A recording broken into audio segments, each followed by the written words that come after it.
The unconditional surrender of Germany has just been announced.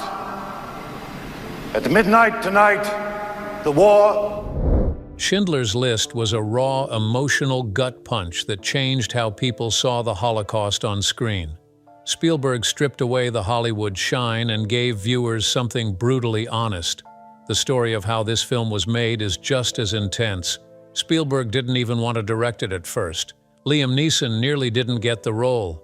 And one scene hit so hard, a crew member broke down on set. Think you know everything about Schindler's List? Wait until you hear the moments they tried to hide. These are 20 weird facts about Schindler's List you didn't know. Number 20. It all started in a Beverly Hills leather shop. The story behind Schindler's List didn't begin in a studio or a history book. It started in a quiet leather goods store just off Rodeo Drive. In October 1980, Australian author Thomas Keneally was wrapping up a book tour. He'd just flown in from a film festival in Sorrento, Italy, where one of his novels had been adapted into a movie. While killing time in Beverly Hills, he ducked into a small leather shop to look for a briefcase. That's where he met Leopold Page. Page, originally named Poldek Pfefferberg, wasn't just a shopkeeper, he was a Holocaust survivor. And when he learned that Keneally was a writer, he saw his chance. Page began sharing what he called the greatest story of humanity, man to man. It was the story of how a Nazi named Oskar Schindler saved him, his wife, and over 1,000 other Jews during World War II. Page had been trying for years to get someone to tell Schindler's story. He even kept a suitcase full of documents and photos ready to show anyone who might listen. Page pulled out photocopies of documents, first-hand accounts, speeches, testimonies, and the actual typed list of names Schindler used to protect Jewish workers from death camps. Keneally was stunned. Keneally turned the story into the Booker Prize-winning novel Schindler's Ark, which Spielberg later adapted into the film. Page stayed involved the whole time. He became a consultant on the movie to ensure the story he'd carried for decades was told right. Number 19. Keneally wasn't the first person Page told. Long before Thomas Keneally ever walked into that Beverly Hills shop, Leopold Page had already been trying to get Schindler's story made into a movie. Back in the 1960s, Page shared it with someone else, a customer who happened to be the wife of film producer Marvin Gosh. Just like with Keneally, Page made his pitch right there in the store. Moved by what she heard, Mrs. Gosh went home and told her husband everything. Marvin Gosh agreed it was a story worth telling. He bought the film rights for $50,000 and got to work. He even brought in Casablanca co-writer Howard Koch to develop the screenplay. Koch and Gosh took it seriously. They started interviewing survivors who had been on Schindler's List, including many living in the Los Angeles area. They even reached out to Oskar Schindler himself. For a moment, it seemed as though the film would happen, but the project stalled. The script went nowhere. The film never got made, and the world remained mostly unaware of Schindler's actions. It wouldn't be until nearly 20 years later, when Page met Keneally, that the story would finally gain momentum. Number 18. Schindler made 7 lists. The movie makes it seem like there was a single legendary list, but in real life, Oskar Schindler and his associates created a total of 7 different lists during the war. Each one was a revision or update of the last, and together they documented the names of more than 1,000 Jewish men and women Schindler helped save by bringing them into his factory. Out of those 7, only 4 lists are known to exist today. 2 are held at Yad Vashem, the World Holocaust Remembrance Center in Israel. Another is preserved at the United States Holocaust Memorial Museum in Washington, D.C. The 4th list is privately owned. It made headlines in 2013 when someone tried to auction it off on eBay. The film mainly focuses on the first 2 lists, created in 1944. These were the original lists of life, as they're often called, because they helped over 1,000 people avoid deportation and almost certain death. The 5 lists that followed were updates, including adjustments to names, changes in work assignments, and other details needed to keep Schindler's workers under his protection. So while Schindler's List made that one document famous, it took multiple lists and constant risk to pull off what he did. Number 17. Spielberg didn't discover Schindler. Steven Spielberg first learned about Oskar Schindler in the early 1980s thanks to Sid Sheinberg, the former president of MCA Universal and a longtime mentor to Spielberg. In 1982, shortly after the publication of Schindler's Ark by Thomas Keneally, Schindler handed Spielberg a copy of the book, believing it was a story Spielberg needed to hear. When Spielberg skimmed through it, he reportedly said, "It'll make a hell of a story. Is it true?" At that point in his career, Spielberg was primarily known for his blockbuster hits like E.T. and Raiders of the Lost Ark, rather than serious historical dramas. While he was captivated by the story, he didn't feel prepared to tackle such a heavy subject. For years, the project remained on the back burner, as Spielberg wrestled with how to approach it. During this period, he even attempted to pass the project to other acclaimed directors, including Martin Scorsese and Roman Polanski, believing they might be better suited to handle the material. Despite these attempts to step away, the story of Schindler stayed with Spielberg. The more he thought about it, the more he understood that Schindler's List was more than just a compelling narrative. Eventually, Spielberg came to realize that he was the right person to tell this important story. His commitment to bringing Schindler's story to the screen became a defining moment in his career, marking a shift from blockbuster entertainment to deeply personal and historical filmmaking. Number 16. Spielberg refused to be paid for directing the movie.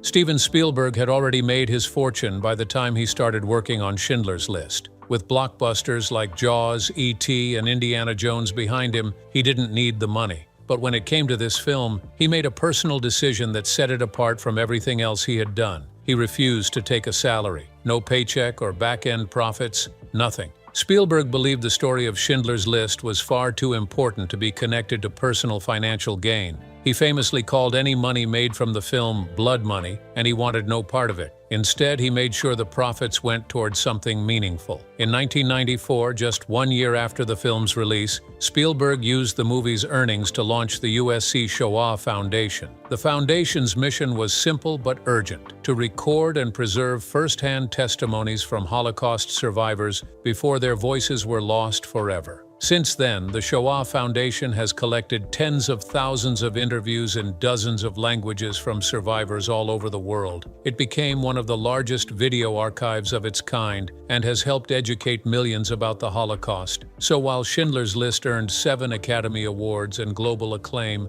Spielberg himself never made a cent, and that's exactly how he wanted it. Number 15. Spielberg tried to hand the film off 3 times. Before Steven Spielberg agreed to direct Schindler's List, he wasn't convinced he was the right person for the job. He felt too young, too inexperienced, and maybe not emotionally ready to tell a story about the Holocaust. So instead of taking it on himself, he tried to give it away. His first choice was Roman Polanski, a Holocaust survivor whose own mother died in Auschwitz. Polanski turned it down. The subject was too personal. He would eventually make The Pianist years later, which won him the Oscar for Best Director in 2003. Next, Spielberg approached Sidney Pollack, another highly respected director. Pollack also passed. Finally, he offered it to Martin Scorsese. This time, someone said yes. Scorsese agreed to direct and was even preparing to move the project into production. But something shifted. While filming Hook, Spielberg had a moment of clarity. The fantasy world of Neverland felt too far removed from reality, and he realized he needed to do something that mattered. That's when he decided he was finally ready to direct Schindler's List himself. To make things right, Spielberg didn't just take the project back. He offered Scorsese something in return. He handed over the rights to Cape Fear, a film Spielberg had been developing. Scorsese turned it into a successful thriller and released it in 1991. In the end, both directors got the movies they were meant to make. Number 14. Universal thought. The movie was risky. When Spielberg finally said yes to directing Schindler's List, not everyone at Universal was thrilled. It had taken him years to come around, and by the time he was ready, the studio wasn't sure the project was worth the risk. From a business standpoint, it looked like a tough sell. It was a nearly 3-hour black and white Holocaust drama with a $23 million budget and no commercial hook. The studio wasn't confident it would bring in audiences or money. So Sid Sheinberg, Spielberg's longtime mentor and former MCA Universal president, came up with a deal. The deal was to make a blockbuster first, then make his passion project. That blockbuster was Jurassic Jurassic Park. Universal asked Spielberg to direct the dinosaur epic first, something big and guaranteed to pack theaters. Spielberg agreed. He jumped into Jurassic Park, finished it on schedule, and delivered one of the biggest box office hits of all time. Then, without missing a beat, he turned around and made Schindler's List. Both films were released in 1993. Jurassic Park came out in June and became a global sensation. Just 6 months later, Schindler's List hit theaters in December and took home 7 Oscars, including Best Picture and Best Director. Number 13. Spielberg didn't want a Hollywood A-lister playing Schindler.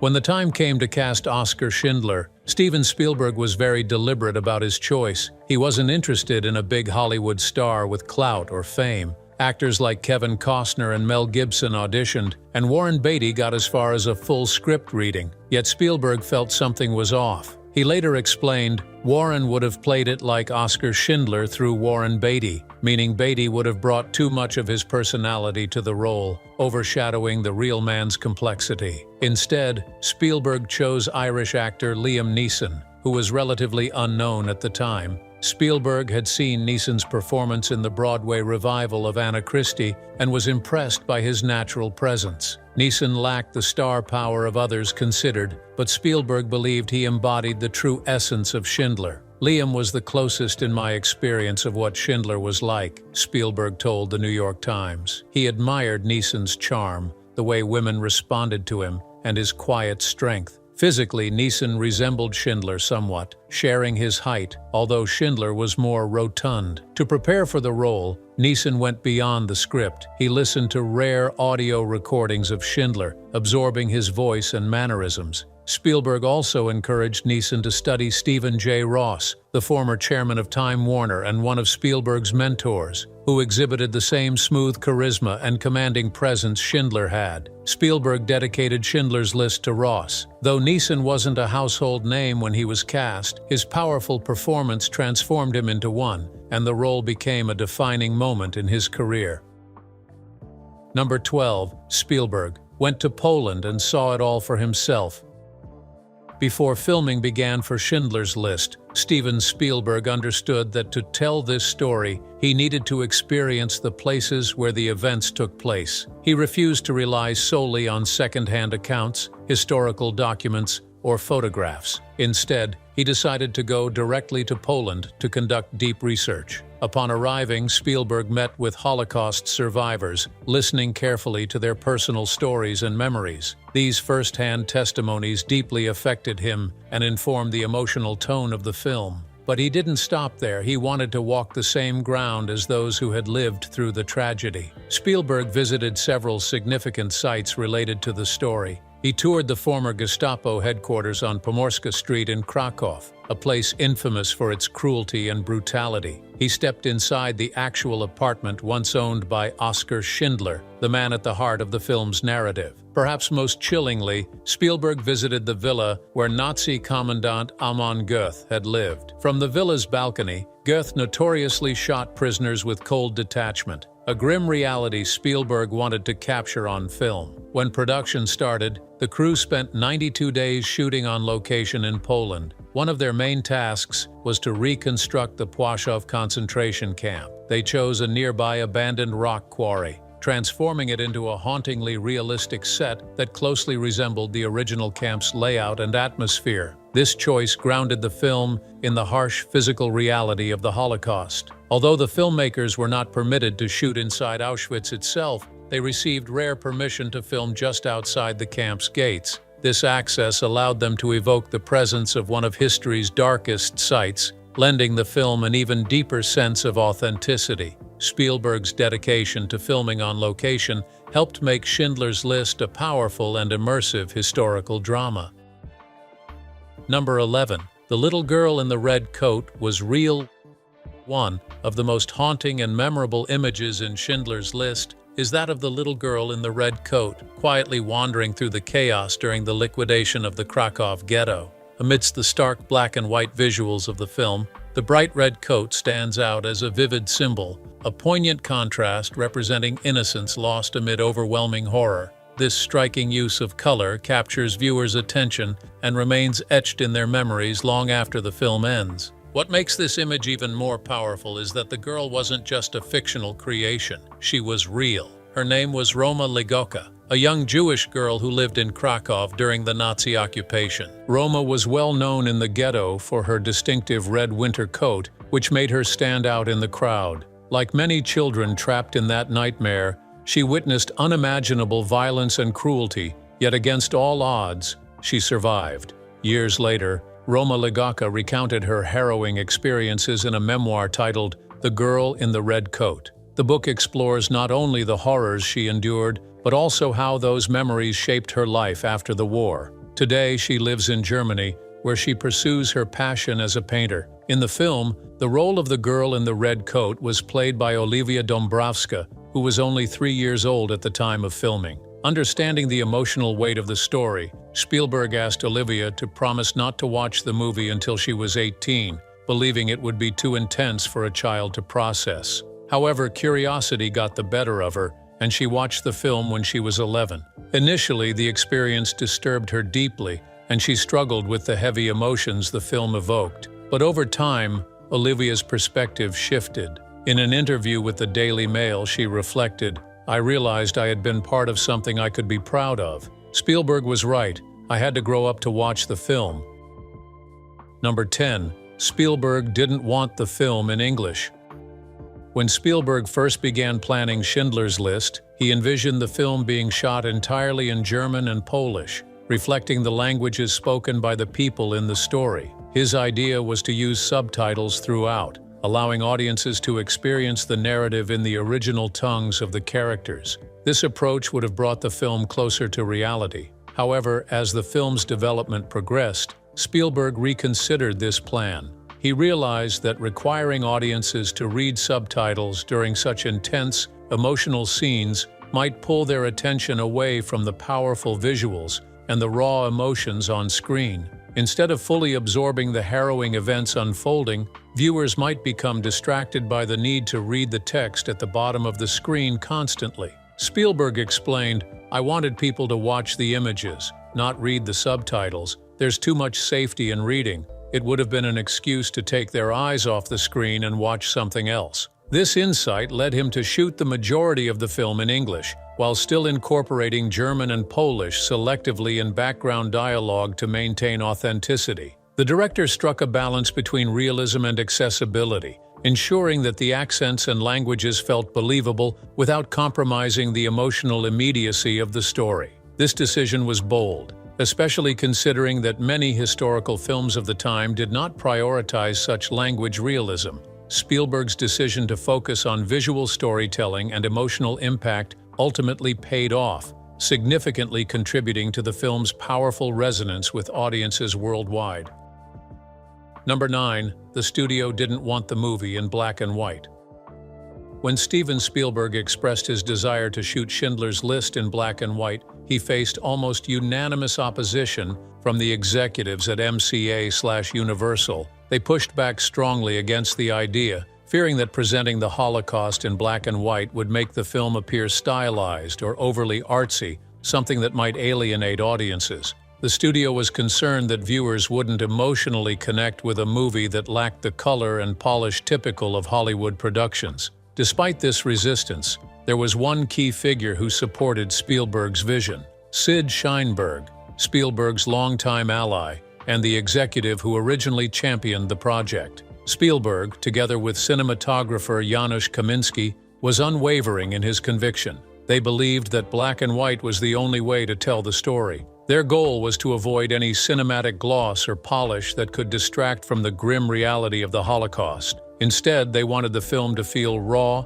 bleak, and stripped of any Hollywood artifice. The visual style was heavily inspired by the German Expressionist and Italian neo-realist film movements, both known for their stark, unvarnished portrayals of harsh realities. But beyond aesthetics, there was a deeper reason Spielberg felt black and white was essential. He explained, "It's entirely appropriate because I've only experienced the Holocaust through other people's testimonies and through archival footage. which is, of course, all in black and white. The Holocaust, for the world, has lived on in memory largely through grainy black and white photographs and film. To Spielberg, introducing color would have created too much emotional distance from the truth and risked making the story feel less immediate. By choosing black and white, the film captures the haunting, documentary-like feel of history itself, making the events portrayed feel profoundly real and present.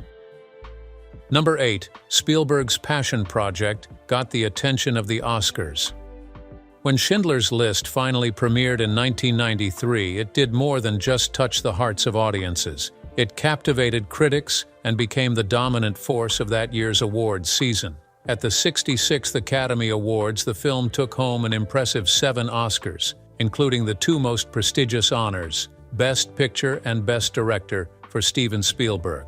For Spielberg, this was a defining milestone in his illustrious career. Although he was already known for blockbuster hits, Schindler's List was different. It was a deeply personal and powerful film that resonated on another level. The Academy recognized the project's significance, honoring it with the highest awards of the night. Strong performances from its leads further elevated the film's emotional depth. Liam Neeson, playing Oskar Schindler, and Ralph Fiennes, portraying the terrifying Nazi officer Amon Goeth, both earned nominations for Best Actor and Best Supporting Actor, respectively. While neither actor won, their portrayals were crucial in carrying the weight of the story and made a lasting impact on viewers and critics alike. Beyond the top honors, Schindler's List also won Oscars for Best Adapted Screenplay, Best Original Score, Best Cinematography, Best Film Editing, and Best Art Direction. It received additional nominations for Best Costume Design,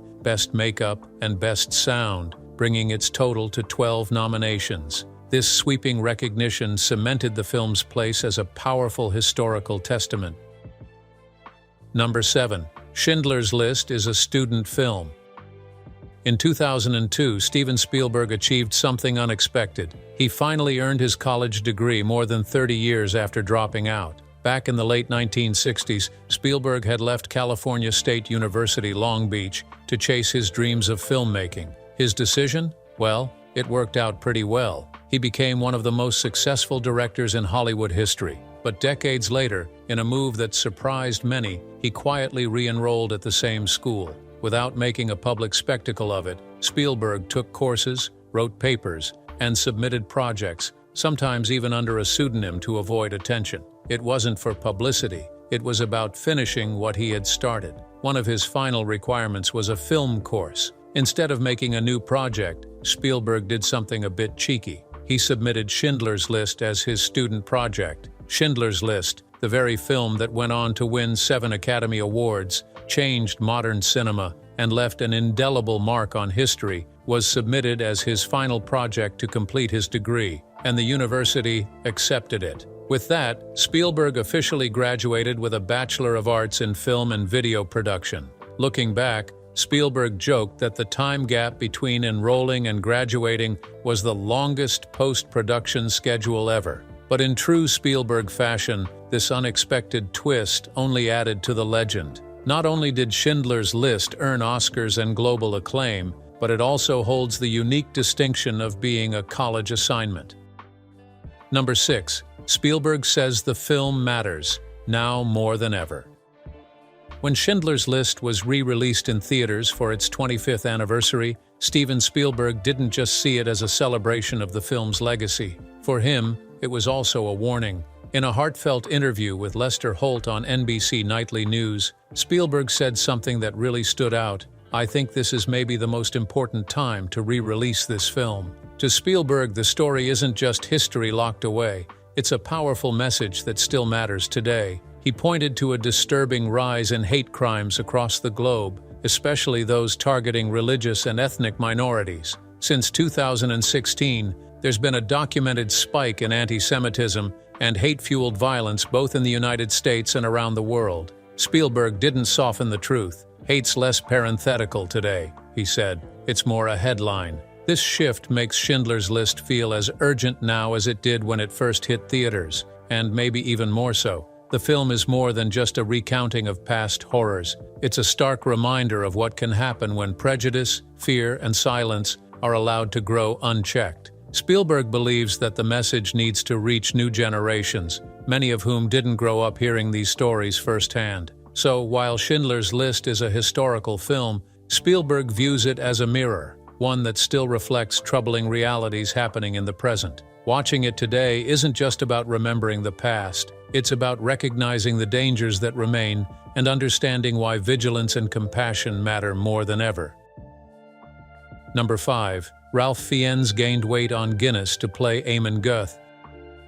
To portray the chilling Nazi officer Eamon Goeth in Schindler's List, Ralph Fiennes went to extreme lengths, both physically and psychologically. One of the most noticeable changes? He gained 13 kilograms, or about 28 pounds, by drinking Guinness. It wasn't a gimmick. Fiennes believed Goeth needed to feel physically present and intimidating, someone who could fill a room with silent authority. The added weight gave him the bulk and posture of a man used to power and indulgence, someone who could sit back in comfort while carrying out horrific acts. But the transformation didn't stop with appearance. Steven Spielberg didn't just want an actor who looked the part. He needed someone who could channel what he called evil sexuality. Goeth wasn't a cartoon villain. He was dangerously charismatic, manipulative, and disturbingly magnetic. His cruelty came with charm. That made him all the more terrifying because people followed him, not just out of fear, but because of the twisted authority he exuded.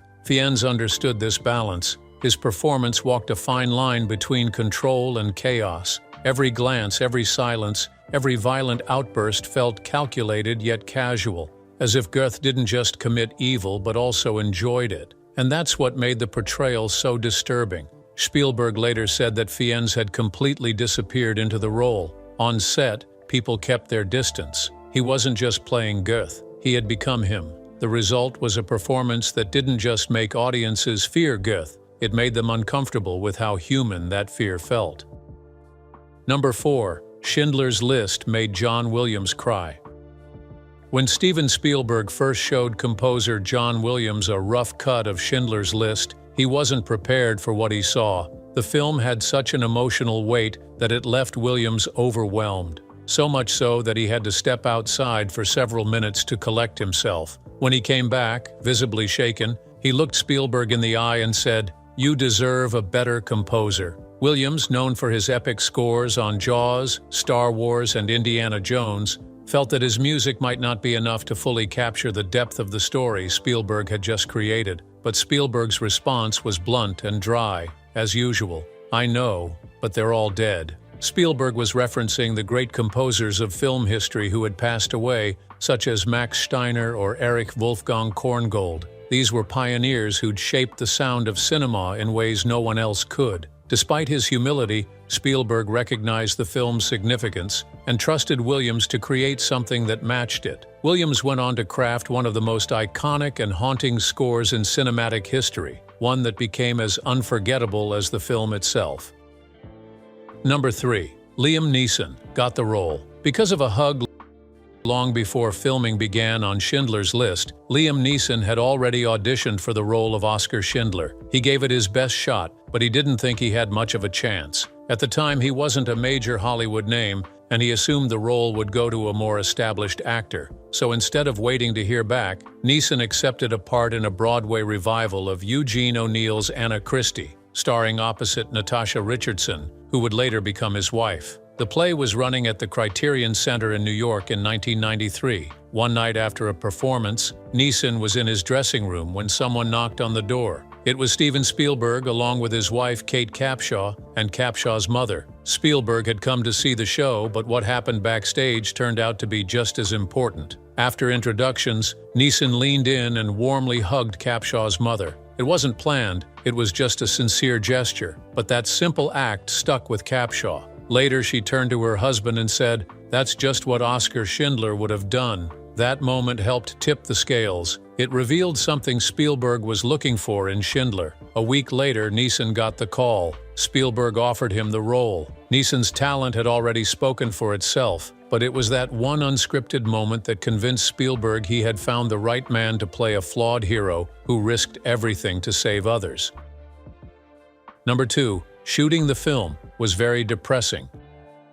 Filming Schindler's List was emotionally draining, not just for the cast and crew, but especially for Steven Spielberg. Each day on set meant stepping into the horrors of the Holocaust. Scenes of violence, fear, and inhuman cruelty are recreated in painful detail. The mood was somber, conversations were quiet, laughter was rare. Many of the actors, especially those portraying victims, spoke of feeling emotionally spent, and Spielberg had to carry all of it. To cope, he turned to someone who had always made him laugh, his friend Robin Williams. Spielberg asked Williams to send over taped comedy routines during production, not for anybody, just for him, a private lifeline. The idea was simple. He needed a release, something to remind him of joy in the middle of such darkness. Williams didn't hesitate. He would call Spielberg regularly and perform bits right over the phone, including impressions, one-liners, silly characters, whatever he thought might pull a laugh out of his friend. It was raw,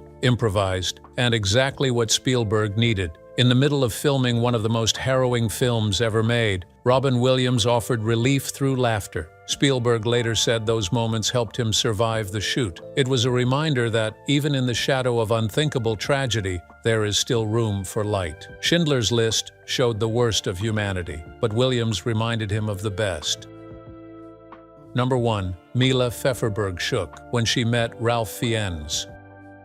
When Holocaust survivor Mila Pfefferberg, the real-life wife of Leopold Page, visited the set of Schindler's List, she experienced a moment that was as real as it was terrifying. While there, she was introduced to Ralph Fiennes, who was in full costume and makeup as Amon Goeth. The sight of him stopped her cold. Fiennes had transformed so completely into the Nazi officer that Mila immediately saw not the actor, but the man who had terrorized her and so many others. She began shaking uncontrollably. The reaction wasn't just about how he looked, it was the energy he gave off. Fiennes didn't just resemble Goethe, he embodied his presence. The cold stare, the posture, and the detached menace came flooding back for Mila in an instant. For Pfefferberg, a survivor of Goethe's brutality, the moment was not abstract or cinematic. It was personal, physical, and deeply emotional. The trauma of her past had been reawakened by an actor's performance that cut too close to reality. This encounter became a powerful reminder to the cast and crew that they weren't just making a movie, they were portraying real people and real horrors. Fiennes' chilling accuracy left a mark on everyone involved. His portrayal revived the emotional weight of what Goethe had done in the lives of those who had actually lived through it. Schindler's List was more than a movie. Behind every frame was a story, a struggle, or a decision that made it so. From Liam Neeson's unexpected casting to Spielberg leaning on Robin Williams just to get through the shoot, the making of this film was as human and complex as the story it tells. And while it may be over 30 years old now, Schindler's List still speaks directly to the present. The message has never stopped being relevant. Which of the 20 facts shocked you? Let us know in the comments. Thank you for watching. Please subscribe and turn on notifications for more movie facts from us.